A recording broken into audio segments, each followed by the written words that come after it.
They say that in a person's final moments, their true character is revealed. March 15th, 2019.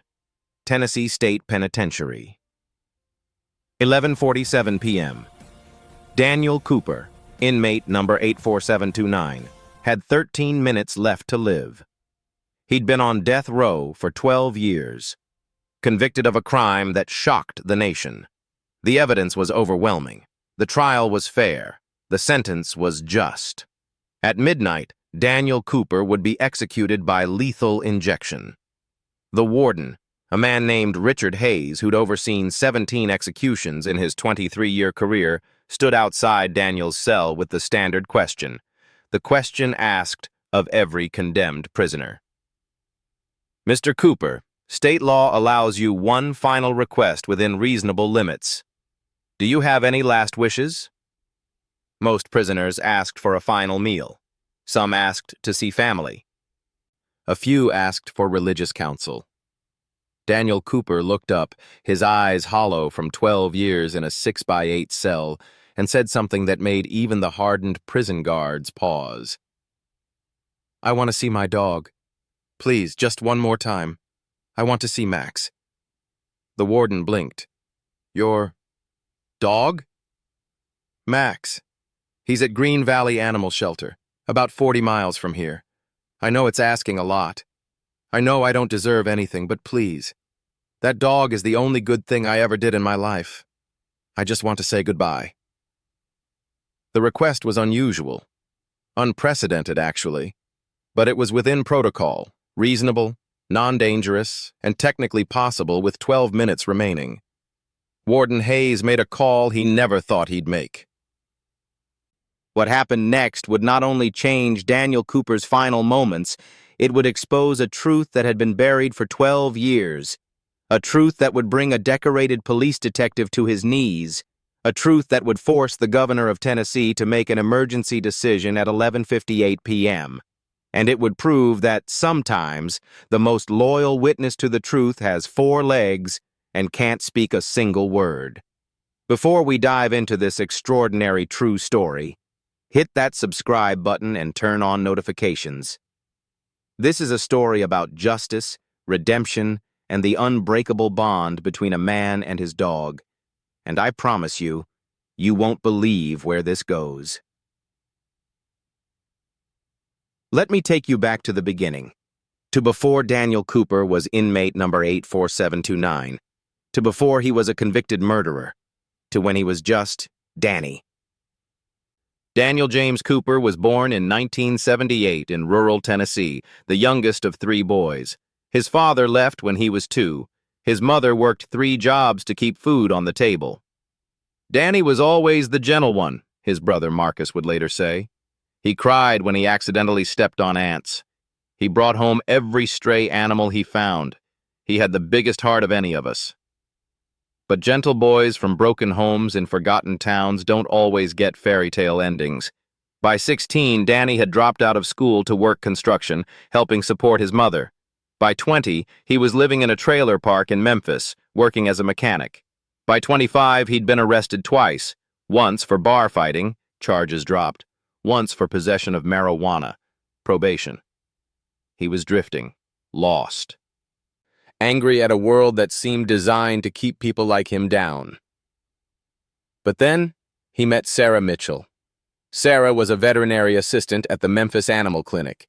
She was 23 with a smile that could light up rooms and a heart dedicated to saving animals no one else wanted. Danny would come in with strays he found, Sarah later testified. Dogs hit by cars, abandoned puppies, injured cats. He never had money for the vet bills, but he'd work it off, cleaning kennels, walking dogs, whatever we needed. He was different from most people. He actually cared. They started dating in 2004. For 2 years, Danny was happy. He got a better job at an auto shop. He stopped drinking as much. He talked about getting his GED. And then Sarah brought home Max. Max was a 3-year-old German Shepherd mix, found chained in a backyard, emaciated and beaten. The owner had been arrested for animal cruelty, and Max was scheduled to be euthanized, too traumatized, too aggressive, too damaged to be adopted. No one could get near him, Sarah explained. He'd been abused so badly he didn't trust anyone.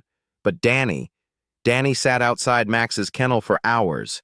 He didn't try to touch him or force anything, he just talked to him. And eventually, Max came to him. Danny and Max formed a bond that everyone at the clinic talked about. The dog who trusted no one trusted Danny completely. Max saved me, Danny told Sarah. He showed me that even the most broken things deserve a second chance. In 2006, Danny proposed to Sarah. She said yes.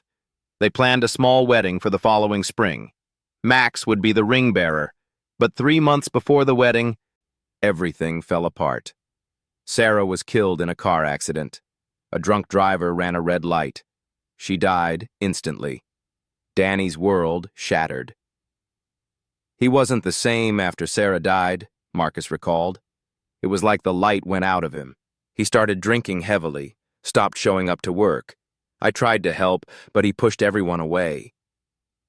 Everyone except Max. That dog was the only thing keeping Danny alive, Sarah's mother, Patricia Mitchell, later said. After Sarah died, Danny would disappear for days. But he always came back for Max, always made sure the dog was fed, walked, cared for. That dog was his lifeline. For 18 months, Danny spiraled. He lost his job, lost his trailer, moved into his truck with Max. He was living on the edges, doing odd jobs, barely surviving. And then, on October 3, 2007, everything changed. Robert Jennings was a prominent Memphis businessman. He owned 3 car dealerships, a real estate company, and had connections throughout Tennessee politics.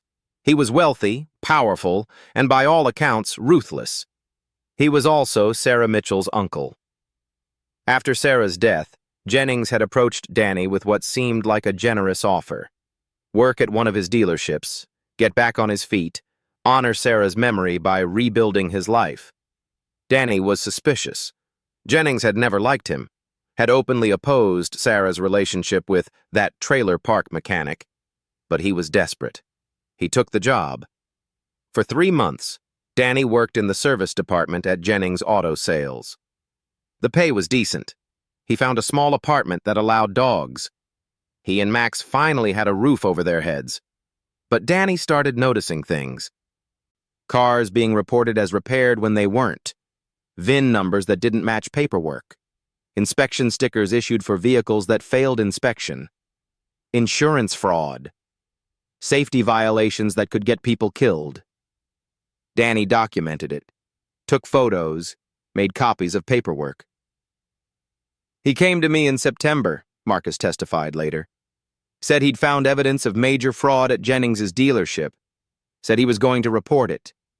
I told him to be careful. Jennings was connected. But Danny said people could die if those unsafe cars stayed on the road. On October 2, 2007, Danny gave a sealed envelope to Sarah's mother, Patricia. If anything happens to me, he told her, give this to the police. Patricia didn't understand. Danny, what's going on? Just promise me. And promise me you'll take care of Max if something happens. The next morning, October 3rd, Robert Jennings was found dead in his office, shot 3 times at close range with a .38 revolver, and Daniel Cooper's fingerprints were on the murder weapon. The case against Danny was overwhelming. Evidence. His fingerprints on the gun, gunshot residue on his hands, his work ID found at the scene, security footage showing his truck in the parking lot around time of death, no alibi. Danny claimed he was hiking with Max in a remote area, but no one could verify it. Motive: Jennings was Sarah's uncle, and Danny blamed the family for not preventing Sarah's relationship with him, leading to her presence in Memphis where she was killed. Prosecution's theory. Danny, still grieving and mentally unstable, blamed Jennings for Sarah's death. He'd worked at the dealership specifically to get close to him. On October 3rd, he confronted Jennings, and when the argument escalated, he shot him. Danny's defense was simple. I didn't do it. I don't even own a gun. I've never touched that gun. Someone is framing me. But the evidence was overwhelming. His court-appointed attorney was overworked and underfunded. The trial lasted 8 days. The jury deliberated for 4 hours. Guilty of first-degree murder, the sentence, death. The evidence clearly shows that Daniel Cooper planned and executed the murder of Robert Jennings, the prosecutor said. He's a violent man with a history of arrests who killed an innocent businessman in cold blood. Danny's final statement to the court was brief. I didn't kill Robert Jennings. Someone set me up. And the truth will come out. It always does. But the truth didn't come out. For 12 years, Daniel Cooper sat in a cell on death row. His appeals were denied, one after another. The evidence was too strong. The case was closed, and Max, the dog who'd been Danny's only reason to keep living, was taken to Green Valley Animal Shelter, where Patricia Mitchell paid for his care, visiting him every week.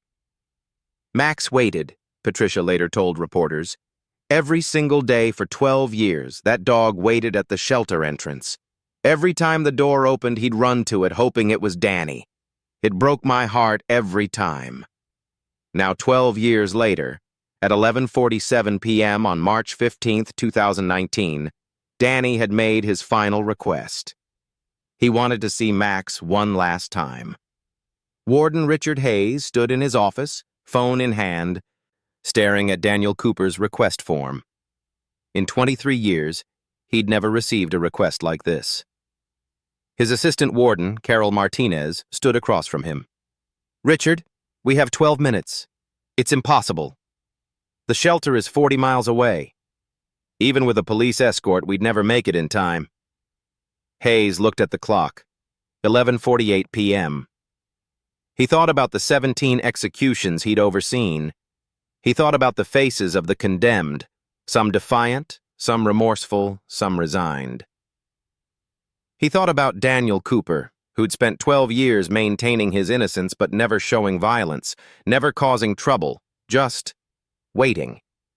And he thought about Cooper's file, which he'd reviewed again that afternoon. Perfect behavior for 12 years. No infractions, no fights. He'd become the unofficial dog handler in the prison, caring for the facility dogs used in the prison therapy program, training them, showing other inmates how to work with them. He's good with those dogs, one guard had noted in a report.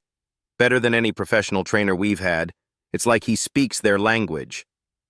Hayes made a decision. Call Green Valley Shelter. Get whoever's on emergency call. Tell them we need the dog brought here. Now. Police escort. I'll call the governor's office to authorize the delay. Carol's eyes widened.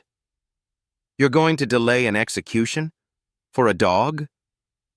The law allows reasonable final requests. Cooper's never asked for anything in 12 years, not a damn thing. If he wants to say goodbye to his dog, I'm going to make it happen. At 11:49 p.m., Patricia Mitchell's phone rang. She was already awake. She hadn't slept knowing this was Danny's execution night. For 12 years, she'd believed in his innocence, even when no one else did. Mrs. Mitchell, this is Warden Hayes from Tennessee State Penitentiary. I need you to get to Green Valley Shelter immediately. We need Max brought to the prison. Patricia's hand flew to her chest. What? Why? Daniel Cooper's final wish is to see the dog. I'm granting the request, but we need Max here fast. Can you do it? Patricia was already grabbing her keys. I'm 10 minutes from the shelter. I'll be there in 5. At 11:51 p.m., Governor Rebecca Morrison received a call from her chief of staff. Governor, I'm sorry to wake you, but we have a situation. The warden at Tennessee State Pen is requesting a 30-minute execution delay to fulfill a condemned man's final wish. Governor Morrison sat up in bed. In her 6 years as governor, she'd received many late-night calls about executions. Delays were rare and required executive authorization. What's the wish? He wants to see his dog, ma'am. There was a long pause. His dog? Yes, ma'am. The warden believes it's within the protocol for reasonable final requests. The dog is being transported now. He's requesting a 30-minute delay. Governor Morrison thought about the political implications, about the victim's family who deserved closure, about justice and mercy and the weight of the office she held. Is there any security risk? No, ma'am. The prisoner has a perfect behavioral record. Grant the delay. 30 minutes, but I want a full report on my desk by morning. At 11:54 p.m., Patricia Mitchell's car screeched into the Green Valley shelter parking lot. David Chen, the emergency on-call shelter manager, was already there with Max. Max was older now, 15 years old, gray around the muzzle, moving slower than he once did. But when he saw Patricia, his tail wagged weakly.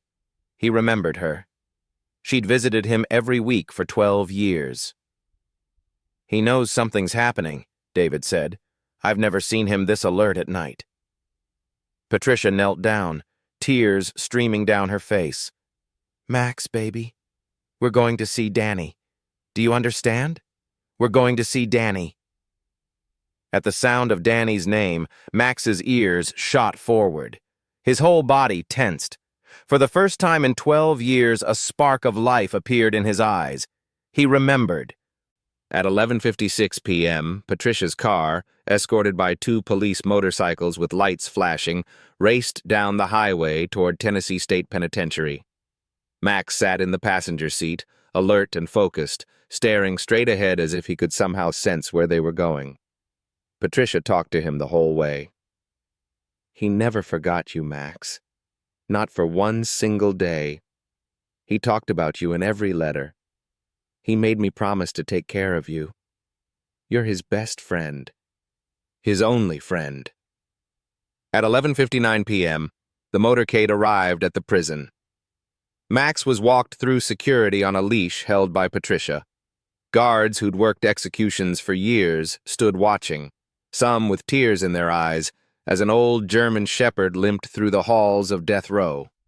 At 12:01 a.m., 1 minute past the original execution time, Max reached the door of Daniel Cooper's cell. And what happened next would change everything.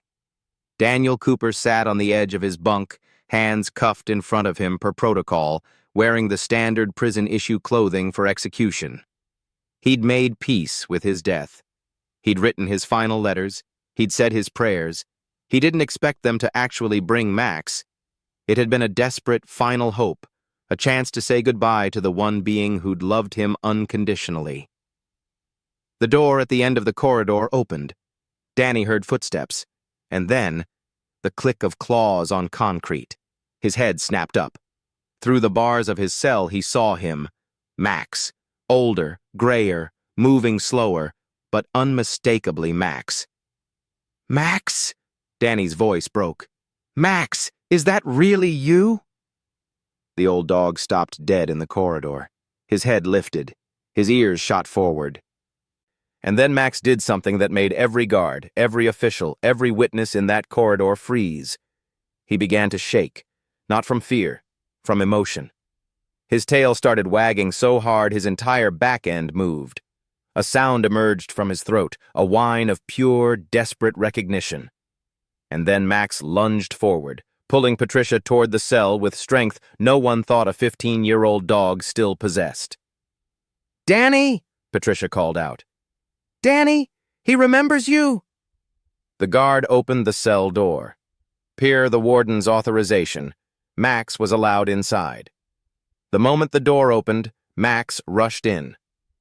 What happened next was witnessed by 6 prison guards, the warden, the chaplain, Patricia Mitchell, and would later be described in sworn affidavits as the most profound display of canine devotion any of them had ever seen. Max reached Danny and collapsed against him, his whole body trembling. Danny dropped to his knees, wrapped his arms around the dog, and sobbed, deep, broken sobs that he'd held back for 12 years. I'm sorry, boy, Danny choked out. I'm so sorry I left you. I never wanted to leave you. I tried to come back. I tried so hard. Max was whining, licking Danny's face, pressing against him with desperate force, as if he could somehow keep Danny from leaving again through sheer physical proximity. "He never stopped waiting," Patricia said through tears. "Every single day, Danny. Every day he waited for you." Danny buried his face in Max's fur. "Good boy. Such a good boy. I missed you so much." For 5 minutes, everyone in that corridor watched in silence as a condemned man and his dog had their reunion. Then Max did something strange. He pulled away from Danny. His body language shifted. No longer pure emotional reunion, but something else. Something purposeful. Max began barking. Not aggressive barking, insistent barking. He backed away from Danny, barking at him. Then he'd rush back, nudge Danny's hand with his nose, bark again, back away again. "What's he doing?" Warden Hayes asked. "I don't know," Patricia said. "I've never seen him act like this." Max repeated the pattern. Bark at Danny, nudge his hand, run to the cell door, bark back at Danny, return, and repeat. Danny's eyes widened. "He's trying to tell me something. Max, what is it? What do you want to show me?" Max grabbed Danny's sleeve in his teeth, gently, the way retriever dogs carry birds, and pulled. "He wants you to follow him," Danny said, looking at the warden. "Please, I know how this sounds, but Max is trying to tell me something. Please." Warden Hayes looked at the clock. 12:07 a.m. The execution was already delayed. This was unprecedented, unorthodox, possibly insane. But something in his gut told him to allow it. "Shackle him," Hayes ordered, "and keep weapons drawn. But let's see what the dog wants." With Danny in full restraints and surrounded by guards, Max led them out of the cell. The old dog limped down the corridor with purpose, constantly looking back to make sure Danny was following. They reached the prison's administrative wing. Max stopped at a door marked Evidence Storage, and he began barking at it, frantically, desperately, as if his life, and Danny's, depended on what was behind that door. "That's where we keep evidence from cold cases and closed death penalty cases," Hayes said, "including items from Cooper's case." "Let him in," Danny said urgently. "Please, Max is trying to tell us something." Against every protocol, every rule, every ounce of common sense, Warden Hayes opened the evidence room door. Max rushed inside. The evidence room was filled with boxes, shelves, tagged items from dozens of cases.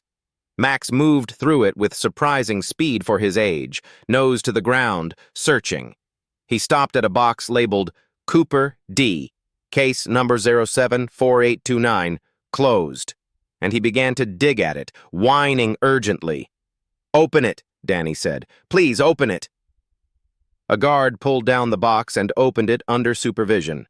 Inside were the items from Danny's case: photos, documents, evidence logs, and a sealed evidence bag containing the murder weapon, the .38 revolver that killed Robert Jennings. Max sniffed the evidence bag containing the gun, and then he did something extraordinary. He sat, perfectly still, looked directly at Danny, and barked 3 times. "That's his alert," Danny said, his voice shaking. "That's his alert from when Sarah trained him. Max was trained as a detection dog before he was abused and abandoned. Sarah was working with him before she died. 3 barks means he's detected something." "Detected what?" Hayes asked. "I don't know. But Max doesn't lie. If he's alerting on that gun, there's something wrong with it." Patricia Mitchell's hand flew to her mouth. "Oh my God. Danny. The envelope. The envelope you gave me the day before Robert Jennings died. I never opened it. It's still sealed. The police never asked for it because they had their evidence against you." "What envelope?" Hayes demanded. "Patricia, where is it?" Danny asked urgently. "At home. In my safe. You told me to only give it to police if something happened to you, but after you were arrested, I was so confused and scared, and then the lawyer said not to touch anything without legal advice. And then years passed and I forgot about it." Hayes was already on his phone. "Get me the governor. Now!"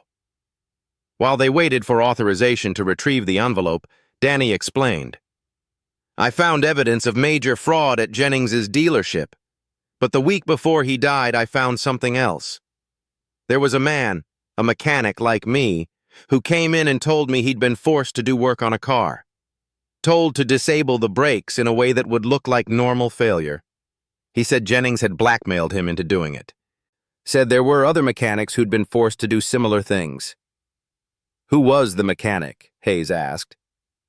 "I don't remember his name, but I documented everything. Took photos, recorded statements, put it all in an envelope. I was going to turn it over to the FBI the day after Jennings died." "Why didn't you tell your lawyer?" "I did. But he said without the physical evidence, it was just conspiracy theories that made me look worse, like I had even more motive to kill Jennings." At 12:23 a.m., police retrieved the sealed envelope from Patricia Mitchell's home safe. At 12:31 a.m., it was delivered to the prison.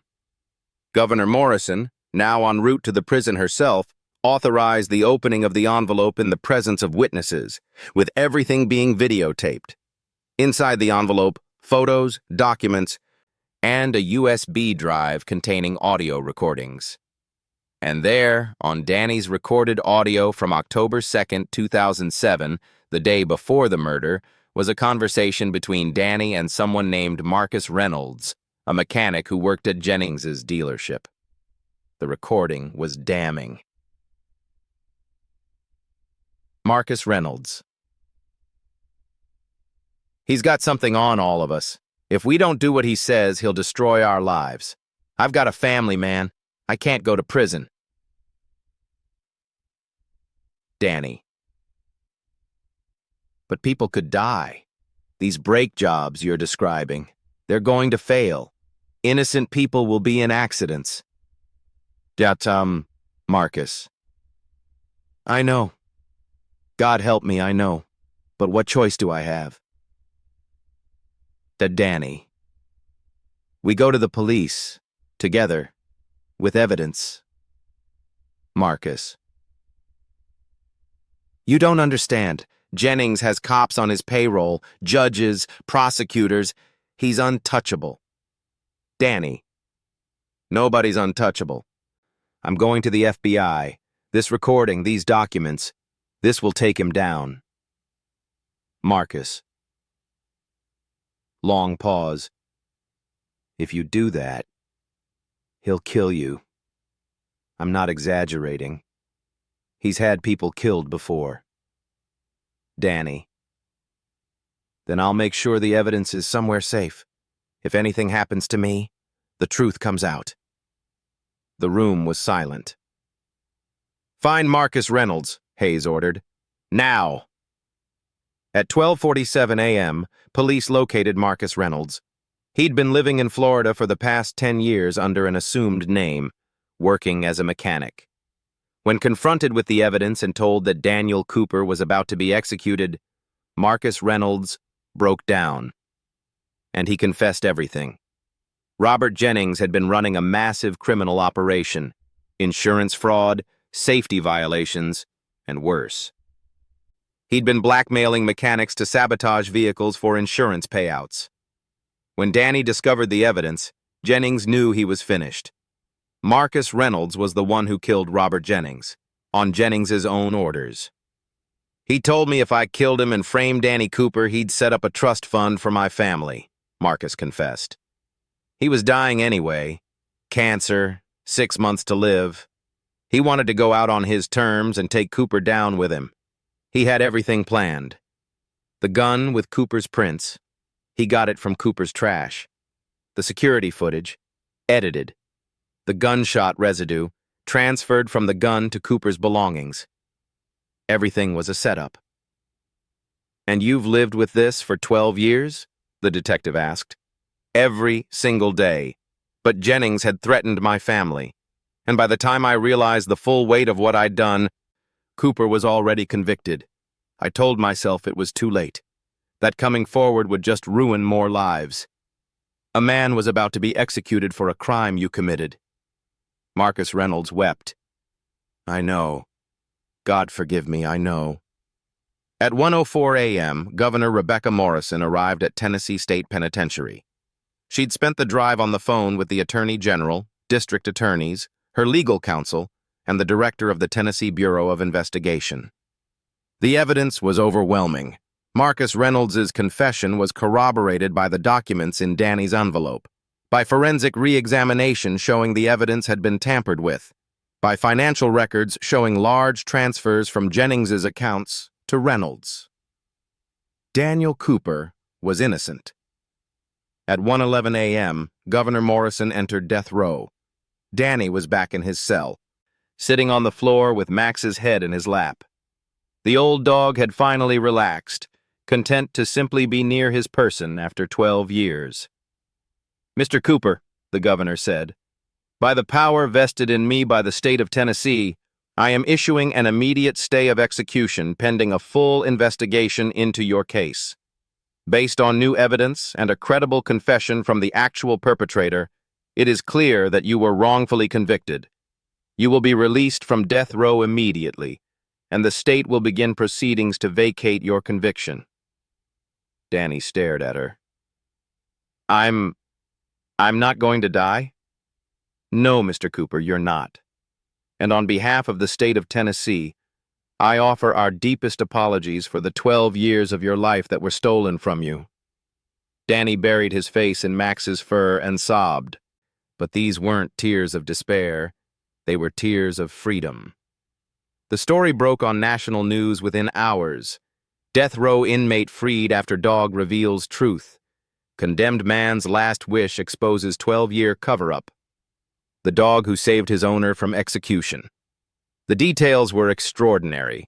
Daniel Cooper had been 14 hours from execution when his request to see his dog led to the discovery of evidence that proved his innocence.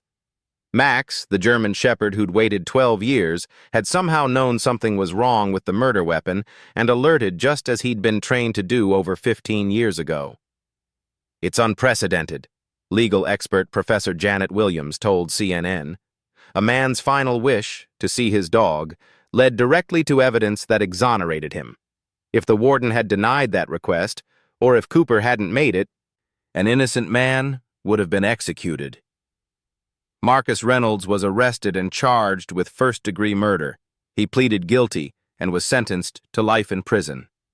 The full extent of Robert Jennings's criminal enterprise was exposed. Over 30 vehicles had been deliberately sabotaged for insurance fraud. 4 people had died in accidents linked to the sabotage. 15 mechanics had been blackmailed into participating. 7 police officers and 2 judges had been on Jennings's payroll. The scandal rocked Tennessee and led to widespread criminal justice reform. But the real story, the story that captured hearts worldwide, was about Danny and Max. On March 16, 2019, at 3:00 p.m., 15 hours after he was supposed to die, Daniel Cooper walked out of Tennessee State Penitentiary as a free man. Max was waiting for him at the gates. The old dog, who could barely walk the day before, suddenly found strength. He actually ran, to Danny, and the two collapsed together on the grass outside the prison. News cameras caught every moment. "He saved me," Danny told reporters through tears. 12 years ago, Max saved me from my grief. And yesterday, he saved me from execution. This dog is my hero." Patricia Mitchell stood nearby, crying happy tears. Sarah would be so proud of both of them. The state of Tennessee offered Danny a settlement, $2 million for wrongful imprisonment, plus legal assistance, counseling services, and help reintegrating into society. Danny accepted under one condition. Half the money would go to funding prison animal therapy programs and supporting animal shelters. "If it wasn't for the prison dogs I worked with for 12 years, I wouldn't have survived," he explained. "And if it wasn't for shelters like Green Valley, Max wouldn't have survived. I want to help other people and animals have a second chance." The story could have ended there, a happy ending to an impossible situation. but there was one more chapter. 6 months after his release, Daniel Cooper stood outside a familiar building, Memphis Animal Clinic, where Sarah had worked, where he'd first met Max. The clinic had new owners now, but they'd heard Danny's story and invited him to visit. Inside, Danny met Dr. Jennifer Park, the new head veterinarian. "Mr. Cooper, I've followed your story closely. What you and Max went through, it's extraordinary. I wanted to meet you both." Max, now moving very slowly at 15 and a half, stayed close to Danny's side. The old dog's health was declining. He'd given everything to survive 12 years waiting for Danny. Now that they were reunited, his body was finally allowing itself to rest. "How is he doing?" Dr. Park asked gently. "He's tired," Danny said, his voice thick with emotion. "The vet said, maybe a few more months. His heart is weak, his kidneys are failing, but he's happy. Every day he's with me, he's happy." "Have you thought about what you'll do?" "After—" Danny nodded. "I'm going to open a sanctuary for senior dogs, dogs with trauma, dogs that no one else wants. I'll call it Max's Place. He showed me that even the most broken beings deserve love and a second chance. I want to spend the rest of my life doing that for other dogs." "That's beautiful. And I've been working with the state prison system. I'm going to help expand their animal therapy program, teaching inmates to train dogs, to rehabilitate them, to give them both a second chance." Over the following months, Danny's story inspired legislative changes.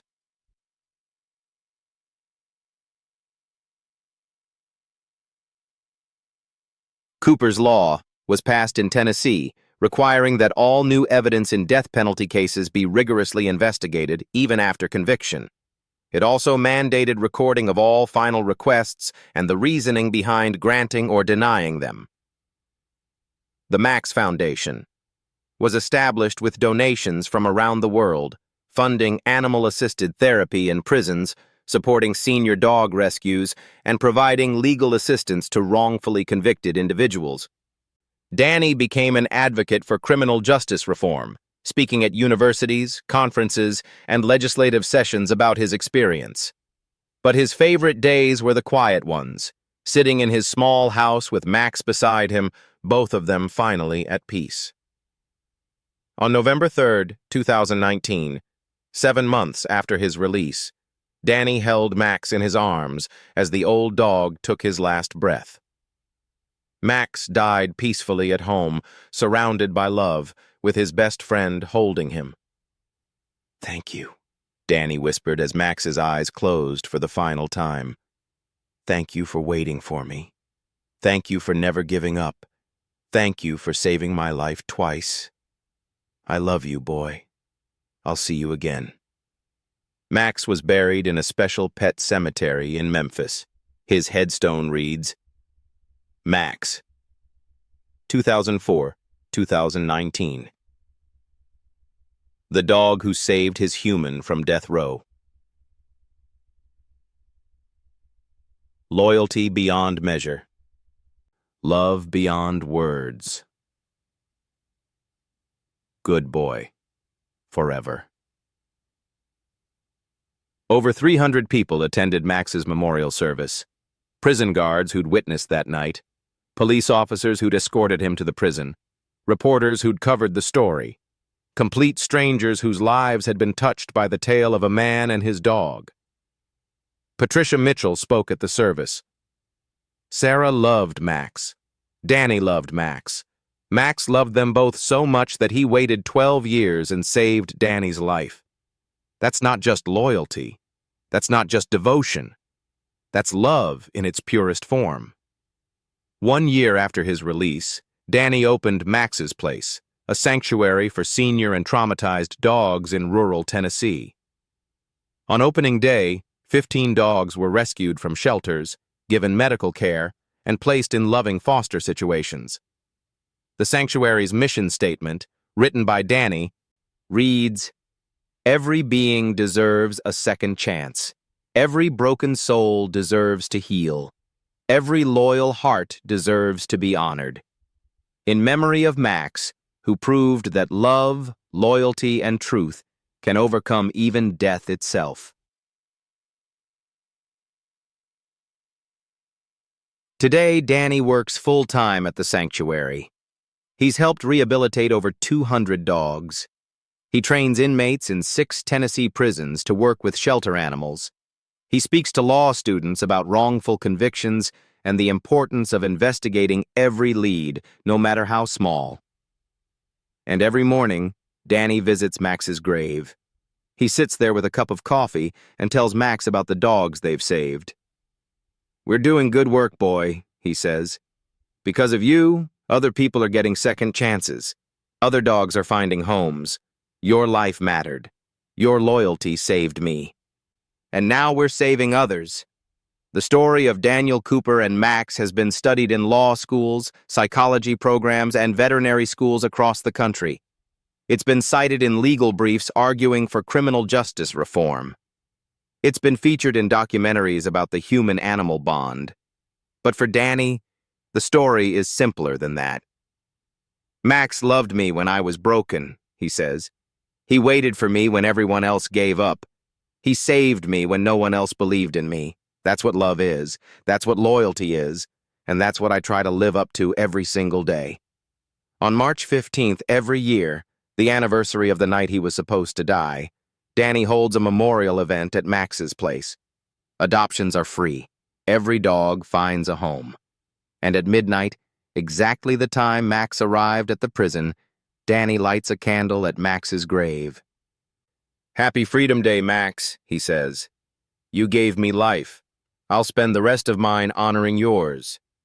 The night Daniel Cooper was supposed to die, something extraordinary happened. A condemned man made one simple request: to see his dog. That request led to a reunion that exposed a 12-year cover-up, saved an innocent life, and proved that sometimes the most powerful truth is spoken by those who never say a word. Max didn't testify in court. He didn't present evidence. He didn't give a statement. But his loyalty, his unbreakable bond with the human he loved, set in motion a chain of events that changed everything. Some people say it was coincidence, that the evidence would have been found eventually, that justice would have prevailed. But Danny knows better. "Max knew," he says. "Somehow that dog knew. He spent 12 years waiting to bring me home, and when he finally saw me again, he knew we weren't done. He had one more job to do, and he did it." The science can't fully explain it. The logical mind struggles to understand it. But anyone who's ever loved a dog, truly loved one, knows exactly what happened that night. A dog refused to give up on his human, and that refusal saved a life. If this story moved you, please hit that like button and share it with everyone you know. Daniel Cooper and Max's story is a reminder that loyalty transcends time, that love never gives up, and that sometimes our greatest advocates have 4 legs and can't speak our language, but understand us better than anyone else ever could. Subscribe to this channel for more incredible true stories about the unbreakable bonds between humans and animals. Hit that notification bell so you never miss an upload. And if you have the means, consider supporting your local animal shelter or prison animal therapy program. These programs change lives, both human and animal. Thank you for watching. Until next time, remember, your loyal companion might just save your life someday. Treat them accordingly.